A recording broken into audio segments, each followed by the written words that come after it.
Today, we're going to discuss a topic that is not only critical for our planet, but also impacts how you do business. We all have investigated sustainability topics and initiatives, and ISSA has even created a special committee to focus on all of this. But there are unique angles and perspectives that we need to share with you. And to do this, I welcome Mohammed Abbas, the sustainability specialist at Sofidel America. Mohammed, welcome to the program. Jeff, thanks a lot for having me over. Indeed, it's a critical topic today, and I believe it's going to be critical for the upcoming at least like 50 years. Yeah, and I appreciate your time today. I know you're busy with your work, but a few questions we want to get into and to get some information from your perspective as an expert in this field. So if you're ready to start, I'll ask this question. And it's based on a recent webinar I saw you on. Enjoyed it. You have a unique perspective on sustainability and what that means to you. So to start, I'd like you to tell us a little bit about that, what that means to you. Okay, so why don't we go back a bit in the start of my studies and career, right? To kind of like know where I am right now in terms of sustainability and why I'm kind of working on it, right? So originally, I actually have a background in chemical engineering, and I got it from Suez University in Egypt. Then by 2014, I wanted to do something more related to energy field, more into the renewable energy. And I was looking for a program to kind of pursue this. And I found the sustainability engineering program at Villanova University. And I thought, okay, that's good. It has the renewable energy part, and that's actually more inclusive to materials and other on other aspects in terms of industry. And I decided to join a master's program in this university. And then after the master's, I decided to join a PhD in the same program and same university. And for me, I was working with several companies during the program in their sustainability challenges. I'm not going to call it problems, challenges. And they were kind of diverse and fantastic, but the kind of the main theme is that sustainability is a systems issue, it's a systems problem at the first place. You got to think systems of inputs, outputs, and different processes going on in different industries, whether it's chemicals industry, pharmaceuticals, energy, or even like solar panels industry, right? And for the past, I mean, like for the past 5 years through my academic journey, I've focused on sustainability in industrial companies. But at the same time, I had this, I would say, passion of how to use emerging technologies such as AI, blockchain, all these buzzwords that we hear every day into solving sustainability challenges. And this is how I am, like, this is like how I got into this industry. Right now, I can say fully that I am enjoying it. It's not easy, but at the same time, it's kind of it has a beautiful spark to it. So this is how I got into sustainability. And for me, again, sustainability is a systems thinking, is a systems problem at the first place. It it makes sure that whatever product we manufacture, or whatever like project we manage, or whatever process we want to develop has a benign impact, not just on the environment, but also on the society and the people and the company's profit as well, right? Sustainability tackles the three bottom line: profit, planet, and people. This is what sustainability is. You want to make sure that whatever business you're doing has a benign impact on the three and sustainable as well. Great details. I'm learning something here. I liked how you changed. You didn't say problem, but challenge. And that's what it is, right? Mm-hmm. Let's talk about this thought: powerful driving forces for sustainability. In what you've seen, what are those? Yeah, very, very good question, because and also it's critical right now. When we speak of driving forces, I like to think of it as staircase, right? Or as it's kind of a cascaded force that stems from a root and then blooms to kind of several branches, okay? So the baseline where we kind of drive any thought or any project is the facts, right? First, we need to look at the scientific facts, what we have right now, what we learn from our behavior and its impact on environment, society, and the economic dynamics all over the world, right? We have a baseline of scientific facts. Then we relay these scientific facts to people, and this is the second step, which again, like this is the spark, right? Scientific facts are the spark. And then you relay these scientific facts to people. People choose to believe them after validating that actually what they hear is scientifically correct, right? And then people, by knowing the scientific facts on our behavior today in the world, they choose a certain approach, right? And thankfully, most of the people would choose the benign approach. Let's keep our environment healthy. Let's keep our people safe. Let's keep the economy going, but without impacting in a bad way, of course, any of the environment or society or people, right? And this is where you have the most push from people. People are calling for sustainable behaviors from companies, from retailers, from manufacturers, right? Because again, through science, we know that we are actually impacting the planet in a very severe way, and it's not going to be reversible unless we do certain things, unless certain activities are actually performed in a certain way. Sometimes they are aggressive, but it's necessary to kind of keep the planet safe and keep hence people safe, right? People's voice, consumers' voice is relayed to, again, regulators, governors, and this is where the regulations come into play. Okay, if we want to make sure that our behavior or our industry is sustainable in terms of like in different industries, we gotta enforce some regulations to kind of make sure that our activities right now are sustainable from like a manufacturer point of view, or even from a retailer point of view, or even from like a material sourcing entities or organization point of view. And this is I would say, the third driving force. So the baseline is science. Once you establish a good scientific base on what's going on right now with your activities, you can relay these like scientific facts based on experimentation and based on, again, from academic point of view, peer-reviewed research, not just like someone publishes research and that's it, right? You relay these results to people. People have voice. Once they kind of validate these scientific facts, and then they believe that there are certain activities needs to be done to keep our planet and people safe, they will shout out for companies to kind of make changes. Companies and governments listen to people and make these changes through regulations. And this is the final driving force. The power of people. Exactly. Mm-hmm. Makes sense. And science. So power of people be misused. I get that. But present the information, the facts, the scientific base, and people will see what it is and comment and pressure for change. Okay. Mm-hmm. Can you talk to us about third-party certifications now? Because people are interested in that. How do those work? Yeah, again, very important aspect of sustainability. So a third party, let's kind of define what a third party is in terms of certification, right? So as a company, I'm doing certain activities. They can be good or bad, right? And in order to kind of relay my my activities, or kind of like announce that my activities are benign and they're not malicious, they're not misusing, exploiting any community, I will need someone to kind of testify for this, an organization, right? And this organization needs to have certain characteristics or traits. First of all, there should be no conflict of interest between what I'm doing as a manufacturer and what this entity or organization, third party, is actually certifying or testifying for, right?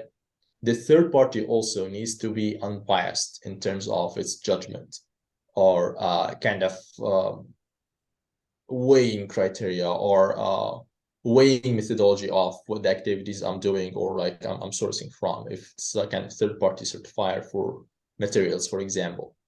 So that what encapsulates a third party as a certifier, right?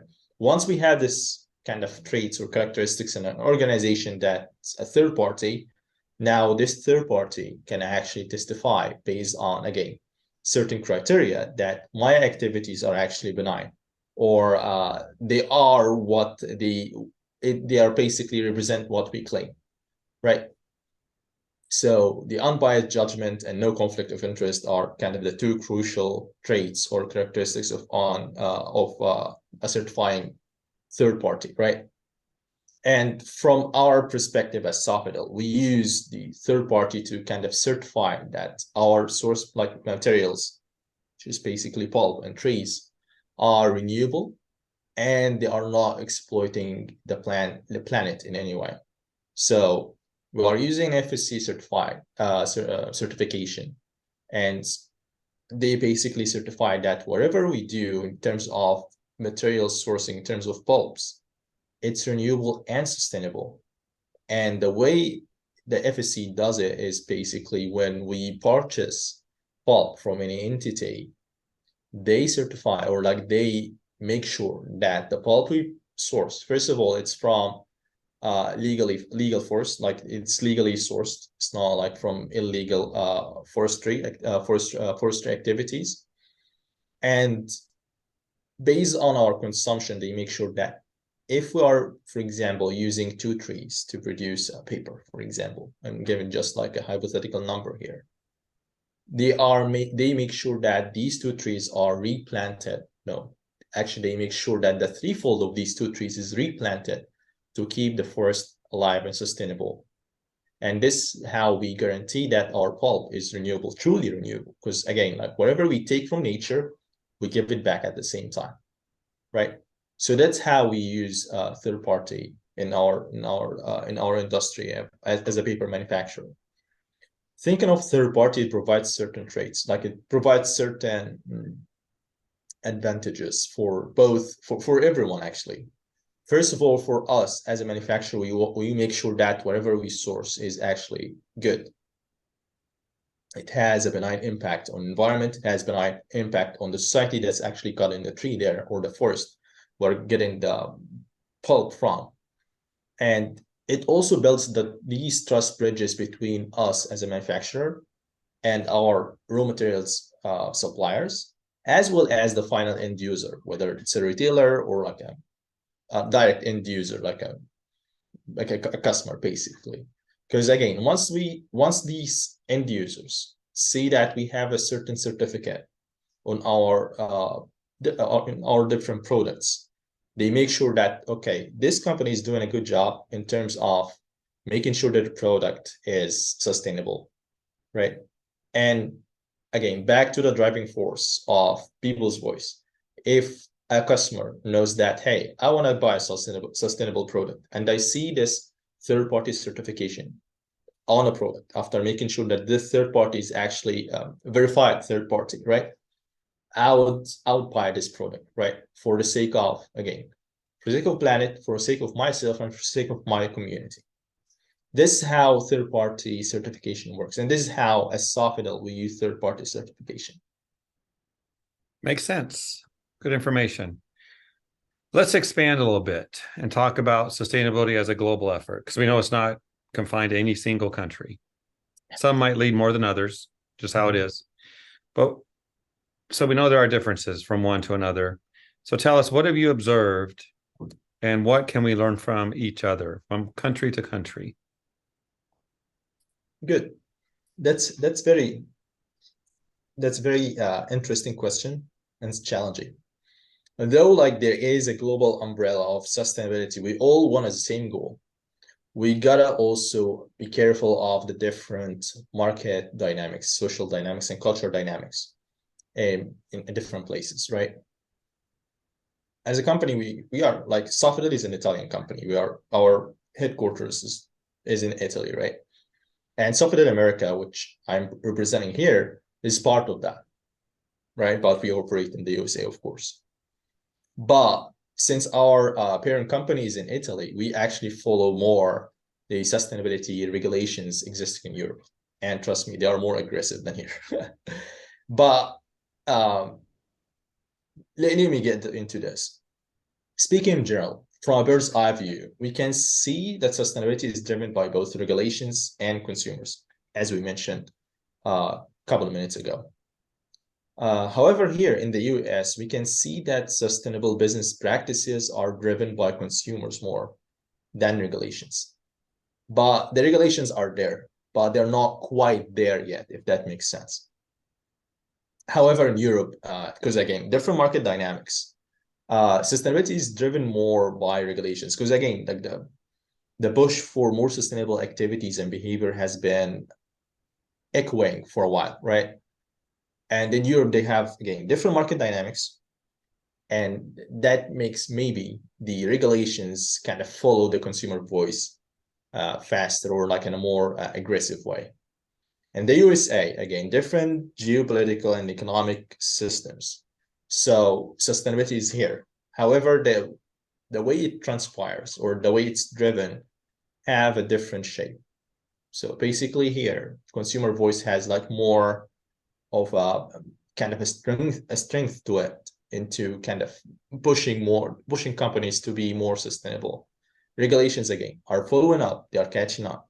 But comparing, for example, the European regulatory system to the American regulatory system, there are quite the differences between the two in terms of pushing for sustainability agendas. Okay, good. Yeah, it's interesting to see what other countries are doing. And I've seen that as well with Europe being a little more advanced with Mhm. what they're doing, not just here, but in other aspects of life as well. I know what people want to hear about now, emerging technologies that we should know about because we have the facts. Well, what are we going to do to make it happen? What would you say some of those are that you've noticed? So I'm gonna start with the big word that everyone is speaking of right now, the AI, artificial intelligence. And again, from academic perspective, I studied AI again, and I'm not an expert in this, but I have, I guess, a good base on it. And from the applications point of view, AI has two main applications, right? In the industry, we can use it for automation, and in industry as well as the business, from a business perspective, you can use it for data analytics and decision making, right? And this is where we can find the AI as a powerful tool. For example, here in Sofidel, we use AI in automating our processes, right? We have laser guided vehicles to kind of move our products from a place to place in our plant, right? And it's quite fascinating. You just like see these vehicles like autonomously moving on their own, just arranging our kind of parent wheels. Um, from an industry perspective, sorry, from the business perspective, again, you can see there are a lot of applications in terms of data analytics, market analytics, right? Like sales and demand analytics, right? Pricing analytics, predicting maybe, for example, future prices or future trends, right? And this is where a company can actually utilize the AI as a tool to kind of make sure that their business is kind of doing well. If that makes sense, right? At the end of the day, AI is just a tool. You cannot really solely rely on it yet. And it has been developing for a while, but there is still a lot, like a huge room for improvement in terms of AI applications, right? That's like one big word that people are talking of right now. Just wanted to clarify it and like how we as Sofidel use it in our businesses. Like basically we use it for automation, right? There are also other technologies, especially like in terms of energy. There is like pretty sure like everyone knows like renewable energy in terms of solar panels, wind turbines, maybe hydro energy or micro hydro turbines. But we from again sustainability and systems thinking point of view, the way we kind of tackle the energy challenge is, first of all, making sure that our energy are efficient enough, right? Our energy systems are efficient enough. And this can be done through analyzing our generation systems. Renewable energy is good, yet there are some challenges. One major challenge is the intermittency and still the high capital cost of renewable energy systems in general.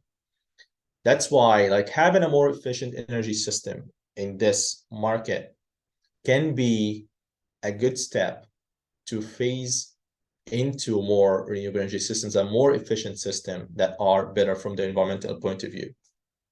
For example, here at Sofidel, we use efficient energy generation systems like the cogeneration units. And these units are basically utilizing natural gas to produce electricity. And the exhaust of this generation, we can actually use it in term, you can use it for different thermal processes too. Again, like any plant needs electricity and heat for their manufacturing process. And we use these units to produce electricity as well as heat our paper with it. We need to dry the paper, so we use it this way. And in this manner, we can actually phase out our reliance on the grid mix, which is, by the way, have like a worse impact than the natural gas itself. Natural gas has emissions, but the grid mix has more emissions than that. So you can see that by using more energy efficient or more efficient generators, for example, we can phase out step by step to be more reliable, to rely more on efficient generators that can lead into saving money, for example, to invest in the renewable energy system. And this is something that not many people like kind of tackle in their talks. We hear, hey, we want to like electrify our grid. We want to have 100% renewable energy, which is good. We are also seeking the same goal, but we also need to kind of look at the reliability and the challenges with other systems and see how we can tackle these challenges and see how we can phase out our fossil fuel, for example, from our energy systems and to have renewable energy instead. But this phase out, or like the steps needed to do this, need to be highlighted and mentioned as well. Good information. AI is impacting everything. Let's talk about Sofidel a little bit, at what Sofidel has done. And of course, you're proud of where you work. What makes Sofidel different from other manufacturing companies? Yeah. So from our perspective, Sofidel, sustainability is at our core in terms of business, and it has been this way since we established the company in 1966.